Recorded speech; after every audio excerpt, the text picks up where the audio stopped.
salam kita kirimkan kepada junjungan kita Nabi besar Muhammad Sallallahu Alaihi Wasallam. Perkenankan, saya Rini Mariani akan membacakan sunan acara pengajian untuk siang hari ini. Yang pertama yaitu pembukaan, yang kedua pembacaan ayat suci Al-Quran, yang ketiga ceramah oleh Ustazah Siti Fathia Khotib, dan langsung ditutup dengan doa. Terakhir adalah penutup.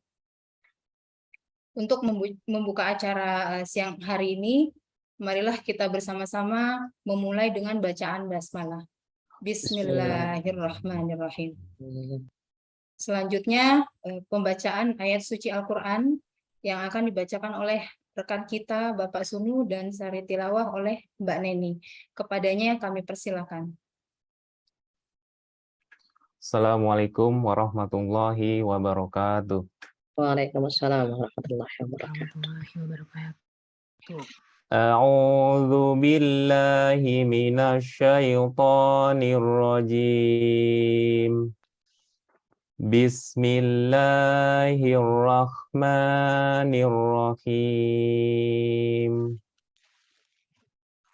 Wa qada rabbuka alla ta'budu illa iyyah wa bil walidaini ihsana imma yablughanna indakal kibara ahaduhuma aw kilahuma fala taqul lahuma uffin wala tanharhuma wa qul lahuma qawlan karima waqfid lahuma janahadh-dhulli minar rahmah wa qur rabbirhamhuma kama rabbayani shaghira. Shadaqallahul azim. Wassalamualaikum warahmatullahi wabarakatuh. Waalaikumsalam warahmatullahi wabarakatuh. Aku berlindung kepada Allah dari godaan setan yang terkutuk.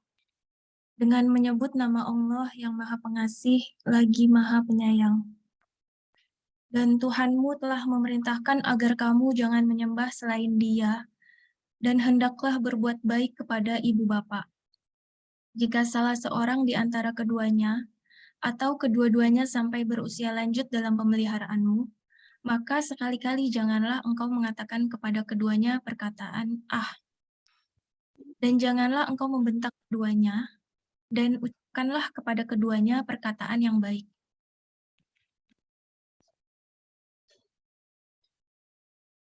Dan rendahkanlah dirimu terhadap keduanya dengan penuh kasih sayang, dan ucapkanlah, "Wahai Tuhanku, sayangilah keduanya sebagaimana mereka berdua telah mendidik aku pada waktu aku kecil." Maha benar Allah dengan segala firman-Nya. Alhamdulillahirrahmanirrahim. Terima kasih. Untuk selanjutnya kita langsung ke acara inti, yaitu ceramah oleh Ustazah Siti Fathia Khotib. Untuk tema kali ini yaitu bakti kepada orang tua. Kepada Ibu Ustazah, kami persilakan. Baik, terima kasih Mbak Eli.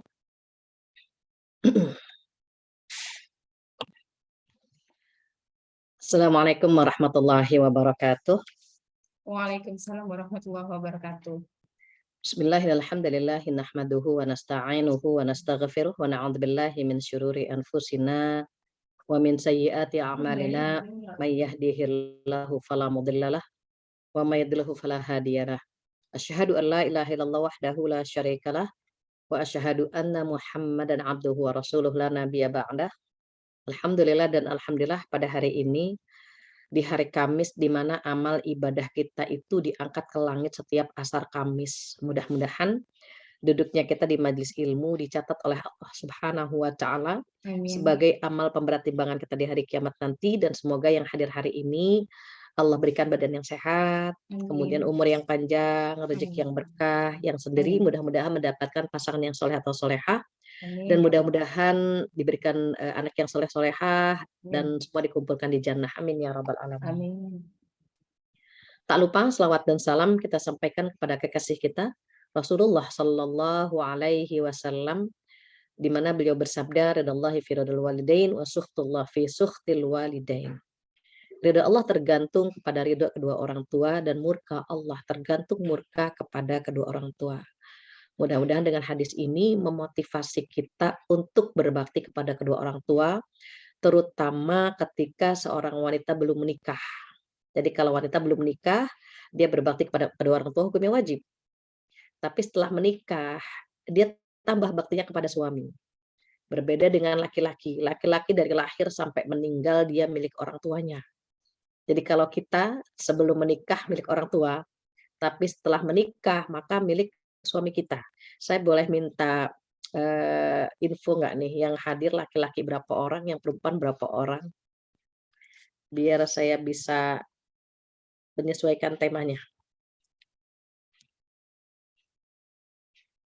Berapa Mbak Eli? Kebetulan kebanyakan perempuan, Ibu. Yang perempuan berapa orang? Sebentar. Boleh ya, maaf.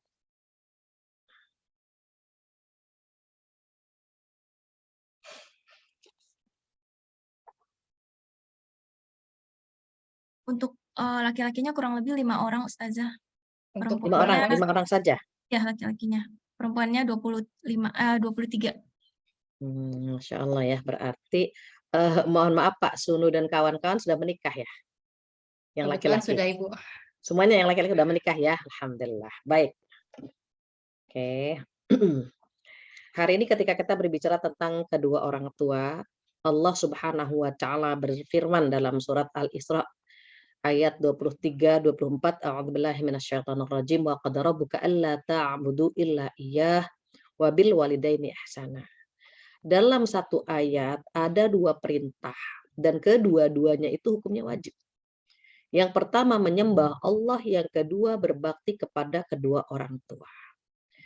Ketika Allah mendampingkan, merapatkan ya, menyembah Allah dan berbakti kepada kedua orang tua, betapa berbakti kepada kedua orang tua itu urgensinya luar biasa gitu.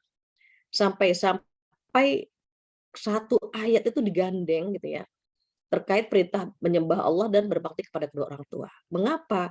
Karena ketika orang tua redho, Allah pun redho. Dan ketika orang tua murka, Allah pun murka. Maka hadis Rasulullah Shallallahu Alaihi Wasallam, "Ridallahi fi ridal walidain, wa fi sukhtil walidain," itu perlu kita camkan baik-baik. Kenapa Allah menitipkan ridho dan murkanya di orang tua? Karena orang tua adalah sosok yang paling berjasa dengan kehidupan kita. Orang tua adalah sosok yang sering mendoakan kita tanpa kita minta. Orang tua adalah yang benar-benar memiliki ketulusan, melihat anak-anak dan buah hatinya bahagia. Maka ketika kita mengetahui betapa pahala berbakti kepada kedua orang tua luar biasa, Allah menitipkan perintah berbakti itu berbarengan atau bersamaan dengan ayat penyembah kepada Allah Subhanahu wa Ta'ala. Maka bagaimana ketika kita ingin sekali menjadi anak-anak yang soleh? Banyak kisah-kisah para sahabat, salafus soleh gitu ya, keberhasilan mereka, kesuksesan mereka karena mereka berbakti kepada kedua orang tua. Maka ketika Allah berfirman, "Imma yablughanna 'indakal kibaru ahaduhuma aw kilahuma fala taqul lahumā uffin wa la tanharhumā." Jika mereka dalam pengawasanmu, dalam perawatanmu, hidup bersamamu, gitu, maka Allah membuat rambu-rambu, apa kata, fala taqul lahumā uff. Jangan mengatakan uff, ah, ya elah gitu. Kenapa? Itu melukai hati orang tua. Kalau kita belum merasakan jadi orang tua, itu ketika diminta berbakti kepada kedua orang tua agak ya nantilah, oke gitu ya. Oke, nanti aku akan menjadi anak yang berbakti, oke. Kayaknya enak banget gitu, seperti lalat hinggap kemudian kita usir gitu. Tapi ketika kita sudah merasakan, hidup rumah tangga, sudah merasakan melahirkan. Di situ baru kita terbayang bagaimana wajah orang tua kita. Mereka meregang nyawa, terutama ibu. Derajat ibu 3 tingkat lebih tinggi daripada derajat ayah. Ketika seorang sahabat bertanya kepada Rasulullah, kepada siapa aku harus berbakti? Beliau menjawab, ibumu. Kemudian kepada siapa lagi ya Rasulullah? Ibumu. Kemudian kepada siapa lagi ya Rasulullah? Ibumu sampai 3 kali. Baru kemudian kepada siapa lagi ya Rasulullah? Ayahmu. Derajat ibu 3 tingkat lebih tinggi daripada derajat ayah. Maka betapa pentingnya jasa orang tua, pengorbanan orang tua itu untuk diingat gitu ya.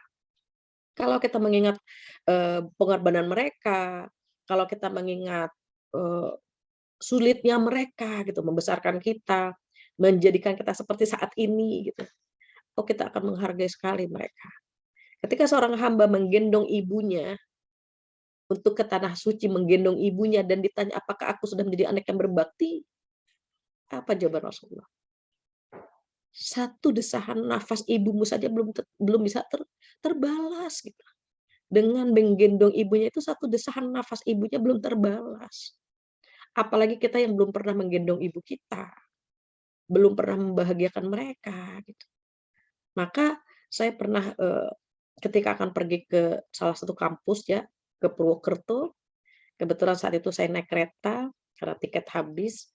Saya duduk di samping salah seorang mahasiswa ya, mahasiswa. Kemudian saya bertanya, Mas bagaimana dengan ibu? Dia langsung, aduh ibu kenapa nanya tentang ibu saya, kata dia.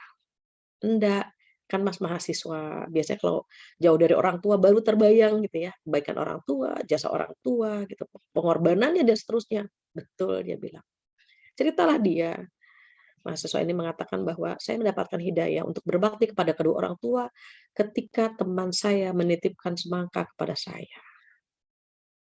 Jadi, kok dapat hidayahnya lewat semangka? Iya, saat teman saya menitipkan semangka kepada saya tuh merasa repot gitu, merasa ribet banget sih gitu. Kenapa sih nitip semangka gitu ya? Padahal semangka itu beratnya cuma berapa kilo gitu. Tapi dia udah ngeluh, aduh mana sih gitu. Yang nitip mana sih, ini ribet banget, kemana-mana saya bawa gitu. Sholat saya bawa, mau ke perpustakaan saya bawa. Akhirnya dia bilang apa, ya Allah, teman yang nitip semangka hitungannya jam saja, saya sudah merasa lelah. Bagaimana ibunda saya, dia bilang. Bagaimana ibunda saya membawa-bawa saya berbulan-bulan. Kalau semangka saya bisa letakkan di lantai, tapi kalau saya di kandungannya nggak bisa diletakkan, nggak bisa dilepas, dia bilang. Langsung dia nangis dan terbersit untuk pulang ke Jakarta. Dia khawatir sekali ketika dia sadar, dia insaf tentang pengorbanan seorang ibu, dia takut sekali nyawanya nggak sampai gitu. Maka akhirnya dia balik ke Jakarta dengan mengendarai motor. Dan ketika dia naik motor, dia hanya nangis, ya Allah, mudah-mudahan umurku sampai bertemu dengan ibuku gitu ya. Dia cuma berhenti makan, sholat, melanjutkan lagi. Gitu. Akhirnya sampai di Jakarta, dia langsung nangis di pangkuan ibunya. Ibu tuh bingung gitu, ada apa nak gitu. Dia cerita, saya dititipkan semangka, saya sudah ngeluh, merasa capek, ribet gitu ya. Padahal nggak sampai 1 hari dia bilang. Ibu bagaimana dititipkan oleh Allah, yang nitip Allah. Bukan lagi manusia. Allah yang nitipkan saya ke rahim ibu. Dan ibu membawanya 9 bulan. Lelahnya, capeknya, tidur dibawa, sholat dibawa, ke kamar mandi dibawa, ke pasar dibawa. Tidak bisa dilepas. Gitu. Langsung dia nangis, ibunya, alhamdulillah, kamu insaf, kamu sadar tentang pengorbanan seorang ibu. Setelah dia merasakan bagaimana dekatnya dengan seorang ibu, bagaimana dia berbakti kepada seorang ibu atau orang tua, dia mendapatkan keberkahan dalam hidupnya. Jadi kalau ada di antara kita laki-laki yang hadir hari ini, bapak-bapak atau teman-teman yang laki-laki, harus diketahui bahwa laki-laki itu milik orang tua. Sebelum menikah maupun setelah menikah. Nah, tentang perempuan bagaimana? Anak perempuan itu sebelum menikah, dia milik orang tua. Tetapi setelah menikah, dia punya taat yang bertambah, yaitu kepada suaminya. Jadi kalau misalnya ada di antara kita yang kebetulan diuji oleh Allah gitu ya, mendapatkan pasangan yang salah, dia akan menjauhkan dari ibunya gitu. Tapi kalau dia mendapatkan pemimpin, dia mendapatkan suami yang soleh, dia akan menambah ketaatan kepada ibunya, kepada orang tuanya. Kenapa? Karena dia tahu kita bukan siapa-siapa tanpa orang tua. Kita bukan siapa-siapa tanpa doa mereka. Maka Allah meminta kepada kita untuk tidak mengatakan apapun yang bisa melukai hati orang tua. Maka itu yang pertama. Mungkin kalimatnya ringan, cuma 2 huruf, cuma cuma cuma gitu ya. Tapi ternyata bisa melukai hati seorang ibu, bahkan seorang ibu kuat menahan sakit, meregang nyawa demi anaknya, demi kelahiran anaknya. Tapi kadang-kadang tak sanggup ketika anaknya mengatakan kalimat 2 huruf tadi. Dan itu melukai hati orang tua. Maka ketika kita durhaka kepada orang tua, masuk kategori dosa besar yang hanya bisa dihapus dengan taubat. Kalau seorang anak bisa membahagiakan orang tuanya, Allah pun akan membahagiakannya. Tapi kalau anak membuat orang tuanya durhaka, membuat orang tuanya sengsara, membuat orang tuanya susah, Allah pun khawatir menyusahkan dia. Maka kenapa mata rantai anak durhaka itu harus diputus? Gitu. Karena anak durhaka itu nggak pernah bahagia hidupnya. Kok bisa anak durhaka itu nggak pernah bahagia hidupnya? Karena orang tuanya tidak redho. Ketika orang tua tidak redho, Allah pun tidak redho kepadanya. Maka anak durhaka itu jarang yang hidupnya bahagia. Terus bagaimana? Harus diputus mata rantai anak durhaka. Orang tuanya harus memaafkan. Anaknya pun harus minta maaf. Mohon ampun kepada Allah.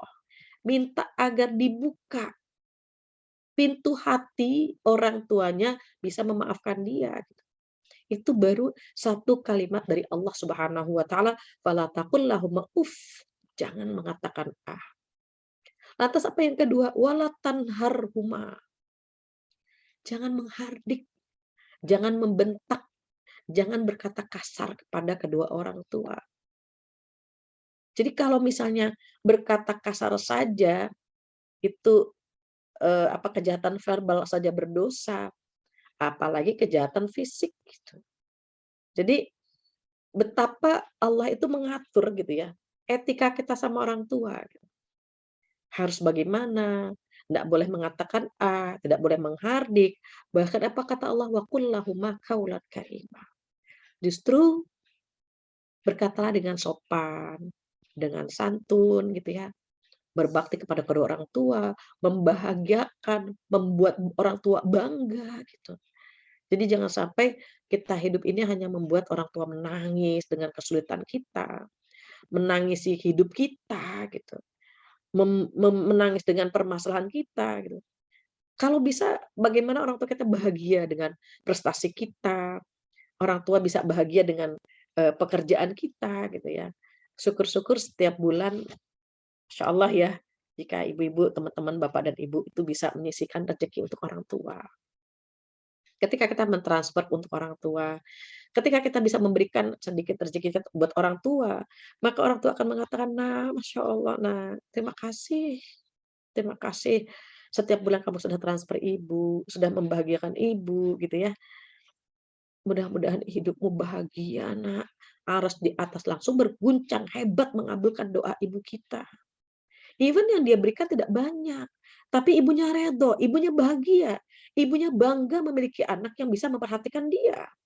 Ayahnya pun bahagia.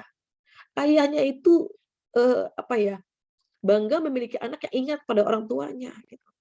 Maka ketika mereka mendoakan kita, menyebut nama kita dalam sholat malamnya, aras di atas berguncang hebat mengabulkan doa orang tua kita. Doa orang tua kita yang beda agama saja doanya dikabulkan oleh Allah Subhanahu wa taala. Apalagi orang tua kita yang satu keyakinan, yang Allahnya sama gitu. Maka itu yang harus kita lakukan, berbakti kepada orang tua, membahagiakan, membuat dia bangga, jangan pernah mengatakan kepada orang tua. dan tidak pula menghardiknya. Tapi kata Allah, berkatalah kepada kedua orang tuamu dengan perkataan yang sopan, yang santun. Para sahabat itu kalau orang tuanya bicara mereka nunduk gitu. Iya ma, iya bu, iya bu. Betapa mereka begitu hormat kepada kedua orang tua. Bahkan wa qul lahuma, kaulan karimah ini, berkatalah kepada orang tua dengan perkataan yang bijak, yang baik. Itu seni memainkan kata untuk orang tua itu harus kita pikirkan. Gimana biar orang tua kita tidak kecewa, bagaimana biar orang tua kita tidak terluka, bagaimana biar orang tua itu nggak marah gitu.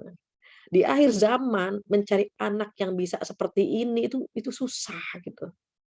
Kenapa anak-anak di era sekarang itu begitu cueknya dengan orang tua? Dia nggak peduli dengan perasaan orang tua.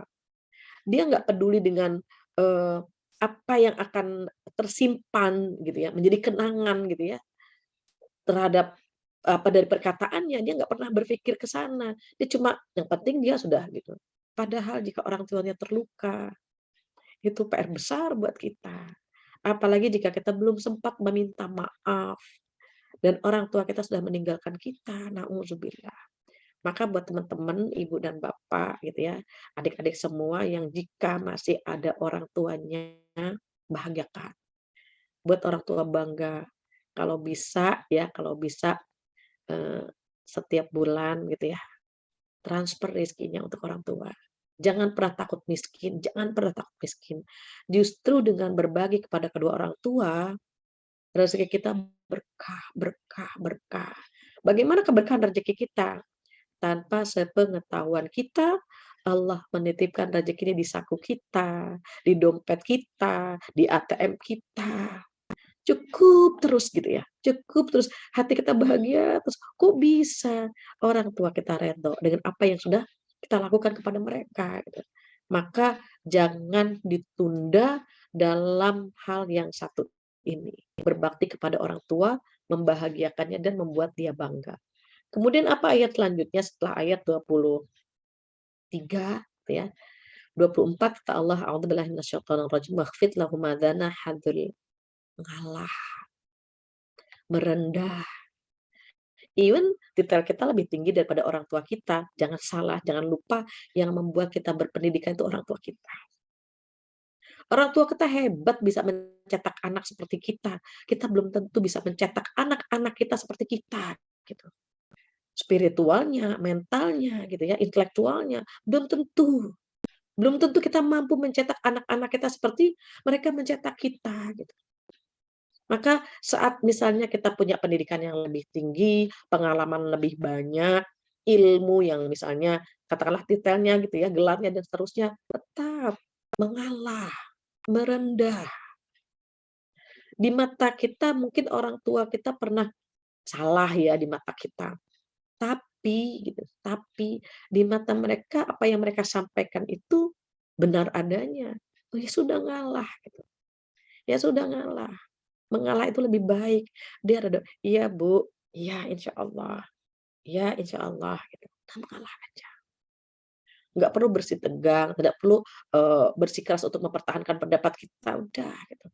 Kecuali jika orang tua menyuruh kita untuk durhaka kepada orang tua, maka kita bisa komunikasikan dengan baik, bisa kita sampaikan dengan lembut, gitu ya. Apalagi kalau kita sambil pijat-pijat orang tua, "Gini Mah nih yang sebenarnya begini," gitu. Kita pijat-pijat atau, "Mah aku punya makanan, aku bawa makanan yang Mama suka, Mama doyan."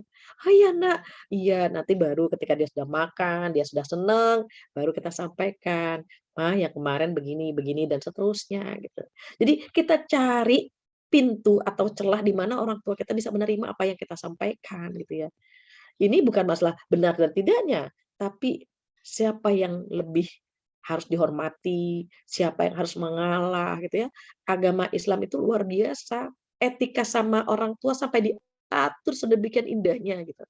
Diatur sama Allah sedemikian indahnya. Maka kalau kita lihat gitu ya, ketika seorang anak mengatakan atau mengucapkan kata-kata yang melukai, itu jangan ditunda, langsung minta maaf. Kalau saat ini ternyata kita ingat, "Ya Allah, saya pernah melukai hati ibu saya atau ayah saya," langsung ucapkan maaf lewat WA atau SMS yang kita pegang, yang kita punya. Kenapa? Kita punya niat minta maaf, tapi ternyata umur kita atau umur orang tua kita tidak panjang. Belum sempat kita minta maaf, Allah sudah mengambil nyawanya atau nyawa kita. Dalam hal kebaikan jangan pernah menunda, terutama berbakti kepada kedua orang tua. Terus bagaimana kalau orang tua sudah tidak ada? Orang tua sudah tidak ada, tapi amalnya bisa kita tambah. Apa kata Rasulullah? Idza mata ibnu adama in qata'a amalu illa min salas. Kalau anak Adam sudah meninggal, maka terputus amalnya kecuali 3. Apa yang 3 ini? Yang pertama adalah sedekah jariyah, sedekah yang mengalir gitu ya. Yang even orang yang sudah tidak ada tapi amal solehnya masih kita nikmati, entah itu dalam bentuk barang gitu ya, karpet, baju, AC di masjid masih kita nikmati, maka itu sedekah jariyah. Atau kita diajarkan baca Quran, yang ngajarnya sudah tidak ada tapi kita masih bisa baca Quran dengan benar, maka itu menjadi jariyah. Kemudian yang kedua apa? Ilmu yang bermanfaat. Kita punya ilmu, amalkan. Amalkan insya Allah tidak terputus. Dan yang ketiga, doa anak yang soleh. Doa anak yang soleh. Ketika seorang ayah dibangkitkan dari kubur, gitu ya, dia terkaget-kaget karena bapak ini, hamba ini punya dosa banyak banget gitu. Tapi ketika dibangkitkan dari kubur, itu dosanya yang setinggi bukit tinggal segundukan pasir saja. Dia terkaget-kaget, ya Allah, aku tidak punya amal istimewa. Tapi bagaimana mungkin dosaku yang setinggi bukit tinggal segundukan pasir saja? Bagaimana ya Allah? Apa jawab Allah? Itu adalah doa anak-anakmu. Coba. Anakmu setiap hari bilang kepadaku, doa kepadaku, Rabbighfirli wali walidayya warhamhuma kama rabbayani shaghira. Anakmu minta agar dosanya dihapus, agar dosanya diampuni, begitu juga dosa orang tuanya. Karena anakmu yang minta, kata Allah, aku tidak bisa menolaknya. Maka dosamu yang setinggi bukit, sekarang perhatikan, hanya tinggal segundukan pasir saja. Artinya apa? Doa-doa kita ini sangat ditunggu, sangat dinanti oleh almarhum atau almarhumah kedua orang tua kita. Tambahkan amal solehnya. Sedekah atas nama orang tua kita. Ngaji pahalanya atas nama orang tua kita. Kurban kita niatkan untuk orang tua kita. Sampai ketika kita umroh pun, setelah kita selesai umroh untuk kita, pahalanya, maka niatkan pula untuk orang tua kita. Mengapa? Orang tua kita yang sudah tidak ada, tidak bisa menambah amalnya. Tapi kita, anak-anaknya, itu masih bisa menambah amal-amal orang tua kita. Mudah-mudahan kita termasuk anak-anak yang soleh-solehah yang bisa menambah amal buat orang tua kita. Sebagai penutup ada cerita, ada seorang anak, ini ibunya single parent, ibunya itu cuma menjahit ya, menjahit, kerjaannya cuma menjahit atau dapat tawaran menjahit dari tetangga dan seterusnya. Suatu hari anaknya bilang begini, "Bu, ayah kan sudah tidak ada," gitu. "Ibu jangan memikirkan pendidikan saya lagi, saya nggak perlu kuliah," dia bilang gitu. "Saya lulus SMA, itu sudah bersyukur banget gitu, saya mau kerja," gitu. Kata ibunya, "Jangan nak, kamu harus kuliah. Ibu, tapi ibu sudah semakin tua," gitu. "Tangan ibu sudah mulai lelah untuk menjahit, aku nggak usah kuliah," gitu. Sebenarnya dia sejak SMP minta tidak perlu sekolah gitu ya, karena kasihan lihat ibunya. Tapi ibunya bilang, "Sekolah lagi nak, SMP, lanjut ke SMA." Suatu hari dia pulang dari kampus, melihat ibunya pingsan gitu ya, karena kecapean. Nangislah anak ini, "Ibu, aku tidak akan pernah melanjutkan kuliahku lagi. Aku tidak akan pernah melanjutkan kuliahku lagi. Aku akan kerja, aku akan bantu ibu, jangan sampai ibu pingsan lagi," gitu ya. "Jangan, jangan," kata ibunya. "Tolonglah nak," gitu ya. "Tolonglah nak, kamu tuh sebentar lagi selesai. Nanti kalau kamu selesai, ibu akan istirahat," gitu. Akhirnya dijalanilah kuliah itu ya kurang lebih 4 tahun, sampai akhirnya, dia dapat nilai bagus, cum laude kalau nggak salah, terus dia di wisuda, dia pulang dengan bahagia banget gitu ya. Dia pulang ke rumah, ternyata ibunya meninggal gitu. Jadi ibunya ketika mengatakan, "Kalau kamu selesai ibu istirahat nak," ternyata istirahat selama-lamanya gitu ya. Anak ini putus asa, anak ini sedih luar biasa, dia bawa bawa gitu ya, dia bawa kabar gembira untuk ibunya, tetapi ternyata ibunya sudah tidak ada. Dia langsung stres gitu ya, dia marah gitu, dia banting ijazahnya, dia lempar gitu ya semuanya, kalau aku dulu tidak kuliah mungkin gitulah intinya. Dia menyesal, mungkin ibu tidak secapek ini, ibu tidak selelah ini gitu. Mungkin aku bisa membahagiakan ibu dan seterusnya. Ketika dia sedang nangis, dia kesel, langsung dia ingat hadis ini gitu ya. Doa anak yang saleh kan gitu. Akhirnya dia banting setir, dia kebetulan dia mendapatkan tawaran pekerjaan, dikontrak oleh perusahaan yang agak bagus gitu. Akhirnya dia kerja, dia menikah gitu ya, sampai dia punya anak TK lah gitu. Setiap dia pergi ke mana saja, keluar kota atau dia pergi ke luar negeri, dia selalu menitipkan atau dia beli dispenser gitu dan diletakkan di masjid. Itu selalu gitu. Setiap pergi keluar kota atau keluar negeri, dia cari dispenser, dia beli dispenser, dititipkan di masjid. Pahalanya untuk ibunya. Itu selalu gitu. Suatu hari dia sholat Jumat dia di dekat rumahnya gitu. Dia terbiasa sholat 5 waktu di masjid, suatu hari sholat Jumat di rumah, di dekat rumahnya. Dan dia kaget gitu, ada dispenser gitu. Dia merasa bersalah, ya Allah, aku beli dispenser. Setiap aku pergi kemana saja, aku beli dispenser untuk sebuah masjid. Kok ini masjid dekat rumahku malah aku tidak belikan gitu ya. Aduh, dia merasa bersalah sekali. Tiba-tiba ada marbot masjid, panitia menghampiri dia. Pak Fulan, iya gitu. Terima kasih ya Pak gitu. Dispensernya sudah kami terima gitu. Terima kasih, mudah-mudahan menjadi jariah gitu. Bapak ini bilang, bukan, ini bukan dari saya gitu. Ya memang ada beberapa masjid yang saya titipkan dispenser, tapi yang ini bukan dari saya. Apa kata panitia ini? Betul, dispenser ini bukan dari Bapak, gitu. Tapi kemarin anak Bapak yang di TK itu bawa celengan ke kami, gitu. Kemudian minta celengannya ditebok, dipecahin gitu ya. Dan dia bilang, Pak, tolong celengan saya, uang saya diberikan dispenser ya Pak, gitu. Dan pahalanya untuk ayah saya. Itu bapaknya langsung nangis gitu ya. Ya Allah, anak TK gitu. Bagaimana dia bisa beli dispenser gitu, terus diniatkan untuk ayahnya. Ketika ditanya oleh panitia ini, oleh marbot ini, "Nak, bagaimana kamu bisa, membeli dispenser dan niatnya untuk ayah kamu?" Apa jawaban anak ini? "Ayahku setiap pergi ke mana saja beli dispenser dan pahalanya untuk ibu, untuk ibunya, untuk nenekku," gitu.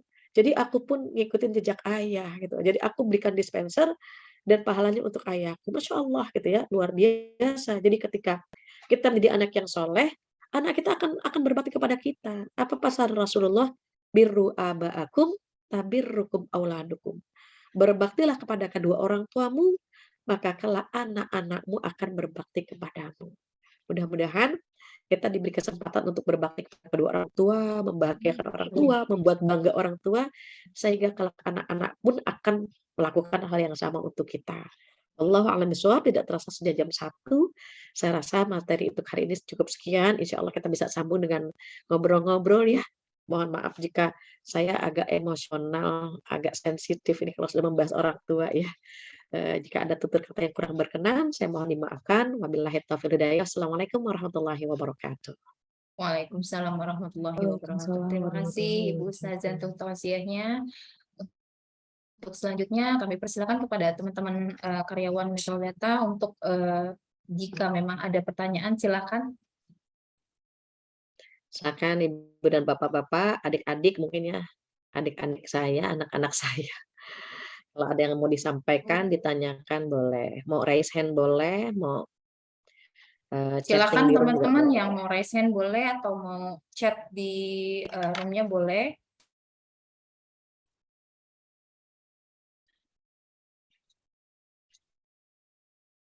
Oh, ini tawadu ya pengajian di sini ya. Iya. Sambil menunggu pertanyaan dari teman-teman, Ibu mau tanya kalau jihad kepada orang tua itu jatuhnya jihad ya Bu ya? Berbakti kepada orang tua itu jatuhnya jihad ya Bu ya? Atau seperti apa Ibu? Iya.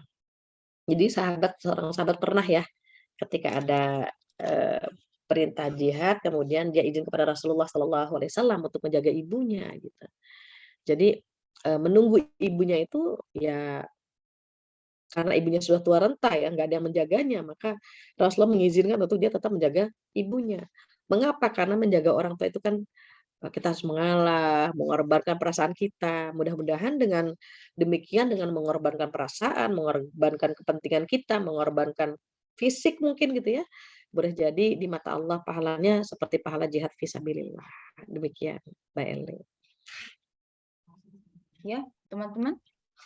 Mungkin ada yang mau bertanya, boleh raise hand atau ada pertanyaan, Bu. Ya, Saya silakan. bacakan. Kalau anak perempuan sudah menikah, maka ia menjadi milik suaminya. Lalu bagaimana bila suaminya melarangnya untuk menjaga orang tuanya dan apa hukumnya? Baik, tadi sudah saya singgung sedikit. Ketika kita akan menikah, itu yang pertama kan harus sholat istikharah ya. Jadi jangan sampai kita mengambil keputusan tanpa melibatkan Allah. Itu jangan. Akan ada sebuah kesalahan yang fatal ketika kita memilih pasangan yang tidak gitu ya, yang tidak sesuai dengan kriteria gitu ya. Mengapa? Karena ketika kita sudah menikah, taat kita bertambah. Pertama kepada kedua orang tua, yang kedua kepada suami kita. Terus bagaimana kalau ternyata mohon maaf, apa yang diinginkan orang tua itu berbeda dengan apa yang diinginkan oleh pasangan kita gitu. Jika bisa dicombine kedua-duanya mungkin lebih baik, diakomodir ya, permintaan orang tua kita terima, permintaan suami juga kita terima, kita akomodir dua-duanya dan kita tandem, kita gabung, kita eee, bisa laksanakan kedua-duanya. Namun jika tidak, maka suami didahulukan gitu, dengan tidak melukai hati ibu kita. Mengapa? Kita bisa sampaikan, "Bu, kalau saya, ikut ibu gitu, saya khawatir berdosa dengan suami, karena apa yang suami minta itu tidak melanggar Allah," gitu. Justru ketika saya taat kepada suami, ibu mendapatkan pahala karena ibu telah berhasil mendidik saya menjadi istri yang solehah gitu. Tapi kalau saya durhaka kepada suami, saya khawatir ibu gagal mendidik saya menjadi istri yang solehah gitu. Jadi ketika kita taat sama suami, itu orang tua dapat pahala karena berhasil mendidik kita gitu. Yang bisa menjadi masalah kalau suami kekeh mareke, pokoknya taatnya sama aku gitu. Kayaknya nggak ada komunikasi kah gitu, nggak ada bargaining kah, nggak ada kesempatan kah untuk kita menjelaskan atau menggabungkan dua-duanya, meng-combine dua-duanya gitu ya. Maka itu perlu ada komunikasi gitu. Kalau suami yang baik tentunya akan berusaha gitu ya, berusaha membahagiakan orang tua, membahagiakan mertua gitu. Namun jika satu dan lain hal, mohon maaf sekali, mungkin misalnya suami gimana ya ngomongnya ya, kurang suka dengan mertua lantaran mertua misalnya ya, mohon maaf, eee, tidak ada keuntungan dunia atau akhirat gitu. Kan ada ya tipe orang tua yang mohon maaf ya, ini kan di lapangan saya sering menerima curhatannya para suami, curhatannya para istri, mereka banyak yang DM gitu ya. Itu ada yang memang mereka minta dari sisi harta misalnya gitu. Eee, "Kalau sering-sering ketemu sama orang tuamu, nanti aku tidak bisa membentukmu menjadi istri yang baik," misalnya gitu. Ya nggak apa-apa. Tapi kalau justru melarangnya gitu ya, untuk memutus hubungan silaturahim, maka suami tersebut berdosa. Suami tersebut berdosa, kenapa? Telah memutus hubungan antara anak sama orang tuanya gitu. Maka harus dikomunikasikan. Kita bisa misalnya gini, "Mas, kalau nanti kita punya anak, terus anak kita nikah gitu. Bagaimana perasaan kita kalau anak kita mau bertemu sama kita, terus suaminya melarang gitu ya. Kalau posisinya seperti itu gimana ya perasaan kita?" Jadi kita balik gitu. Seandainya posisi kita seperti posisi orang tua kita, yang tidak bisa silaturahim, anak kita nggak bisa silaturahim sama kita, karena pasangannya melarang gitu. Kita mau tahu jawaban suami itu apa. Jadi dikomunikasikan, disampaikan gitu ya. Karena kalau misalnya rumah tangga komunikasinya kering, itu bahaya itu. Cuma ada hak kewajiban, kayaknya kering banget gitu. Kan perlu pakai perasaan, logika bermain. Sehingga harapannya apa? Harapannya silaturahim kita tetap terjaga baik kepada kedua orang tua maupun kepada kedua mertua kita. Demikian wallahu a'lam. Komunikasikan intinya. Ya, terima kasih Bu Ustazah penjelasannya. Ada Sama-sama. pertanyaan lagi. Bagaimana cara berbakti yang baik kepada orang tua yang sedang sakit? Berbakti kepada orang tua yang sedang sakit. Maaf ya, penanyanya udah nikah belum ya? Sudah, Sudah ya. sudah. Jadi tadi nyambung ya dengan yang pertama ya. Jadi Iya. gini, kalau merawat orang tua, kalau kita punya adik laki-laki atau abang, sebenarnya kita bisa gantian. Misalnya rolling ya. 2 hari anak pertama, 2 hari anak kedua, 2 hari anak ketiga gitu. Di rolling gitu. Kenapa? Karena kalau misalnya mohon maaf, jika istrinya merawat orang tua gitu ya, kemudian anak dan suami terbengkalai, suami protes, itu kan wajar ya. Kenapa? Karena yang milik orang tua itu kan anak laki-laki gitu. Namun fenomena yang ada, mohon maaf, kadang yang dekat sama orang tua justru anak perempuan gitu. Anak laki ya deket gitu ya, tapi berbeda gitu. Tapi berbeda. Maka disinilah perlu adanya komunikasi, adanya pencerahan, mengetahui peran gitu. Kalau misalnya orang tua sakit, kita minta izin itu sama suami. Mas, aku boleh nggak nungguin orang tuaku? Kebetulan aku dapat jatah misalnya 2 hari, hari ini sama besok misalnya gitu.